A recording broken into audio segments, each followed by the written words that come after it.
The trip destination made by the following 900 kilometers by the average speed of 60 kilometers anta. Okay, finally what is the average speed annaru? Average speed equal to average speed is equal to total distance by total time. Total distance by total time. మనకు తెలిసిందే కదా, total distance by total time. Total time. Okay, right. So total distance ఉంటుంది మనకి. Total distance is equal to 900 kilometers and next one 900 kilometers 60 kilometers తర్వాత 300 తెలుగు మీడియంలో కూడా చూడమ్మా.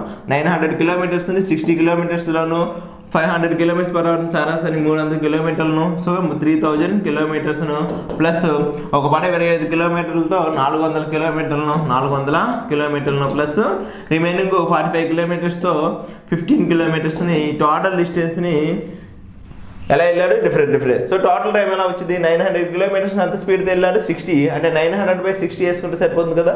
So 900/60 so number 3 2 and 40 30 అంటే 15 hours. So 15 hours plus next one ఎంత అవుతుందో 3000 kilometersని 500తోను అంటే డివైడెడ్ బై 500 వేస్తే ఆ టైం వస్తుంది కదమ్మా, జీరోస్ క్యాన్సిల్ అయిపోతే 6 hours ప్లస్ నెక్స్ట్ వన్ ఎంత 400 kilometersని 25 అవుతాను అంటే 400 divided by 25 kilometers per hour speed వేస్తే టైం వస్తుంది కదా, ఎంత 1s and 4s అంటే 4 4s 16.